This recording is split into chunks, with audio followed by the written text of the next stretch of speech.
a Constituição de 88 foi uma mudança radical sobre esse aspecto. O indigente deixou de existir e era uma coisa que você ouvia toda hora. Era a voz corrente, era indigente. Indigente, assim, não tem direitos.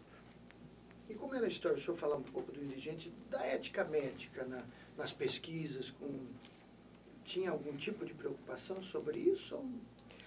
Havia um pouco, mas era uma coisa mais remota, né? E que não era cobrada, né? De vez em quando você ouvia algum comentário, mas não era cobrada de modo algum como é hoje. E também havia muito menos pesquisa, muito menos. Houve um período em que, no caso ainda da medicina, para ter o diploma de médico, você tinha de defender uma tese. Essas teses estão aí, estão impressas. A Faculdade de Medicina tem teses de Paris, tem teses de Buenos Aires, tem teses do Rio de Janeiro, não sei o que mais de onde, e tem as teses da Bahia. Mas eram trabalhos muito rudimentares, mas muito mesmo. Não havia linha de pesquisa. O estudante via na literatura qualquer coisa e era mais revisão de literatura do que trabalho original. Era uma formação mais prática do que hoje ou não é? Não, era a especialização precoce, quer dizer, no caso da medicina. Depois podemos falar de alguma coisa das outras profissões que eu conheço muito menos. Mas, no caso de medicina, você entrava para a faculdade, escolhia um serviço e fazia 3, 4 anos, às vezes 5 anos, naquele serviço. Quer dizer, você, às vezes por inclinação, por vocação, às vezes por parentesco, às vezes por acaso, você entrava para a clínica onde você tinha algum conhecido, algum amigo, e fazia a sua especialização, fazia seu curso de medicina naquele serviço. Na parte clínica, as exigências para aprovação, os critérios para dar nota, eram muito frouxos. Havia um professor ou dois que exigiam, e esses eram conhecidos. Mas a grande maioria passava por acaso. Bem, o importante era o vestibular. Passou no vestibular, ainda tinha uma anatomia que era exigente, que era muito chata, muito mal lecionada, mas tinha de fazer. Havia as outras disciplinas que eram mais assim de banco escolar.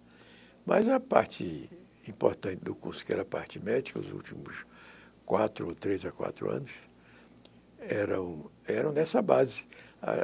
As provas eram muito simplificadas. E com isso você se formava inteiramente fora das exigências regimentais, porque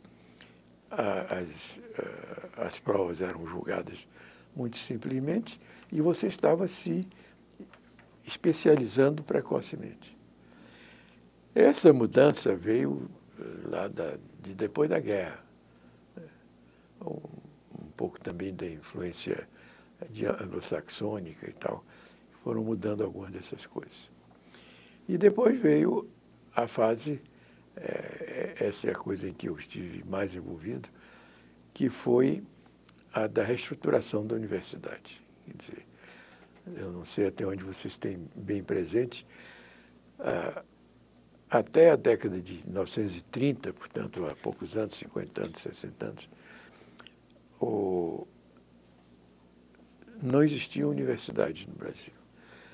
Existiam faculdades que correspondiam àquelas primeiras do tempo ainda de Dom João VI, que eram escolas isoladas, quer dizer, elas não eram ligadas a uma universidade, nenhuma academia, eram escolas completas em si mesmas.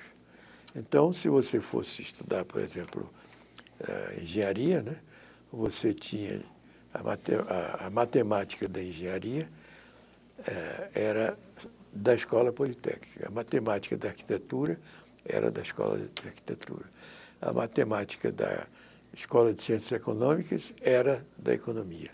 Matemática da filosofia era matemática propriamente dita. E por aí afora. Havia uma multiplicação de meios para fins idênticos.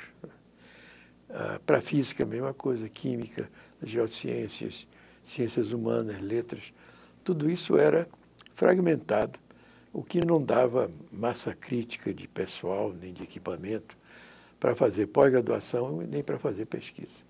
A pesquisa era uma coisa esporádica, assim, de algumas pessoas que se dedicavam, houve alguns nomes realmente muito respeitáveis, mas era coisa rara.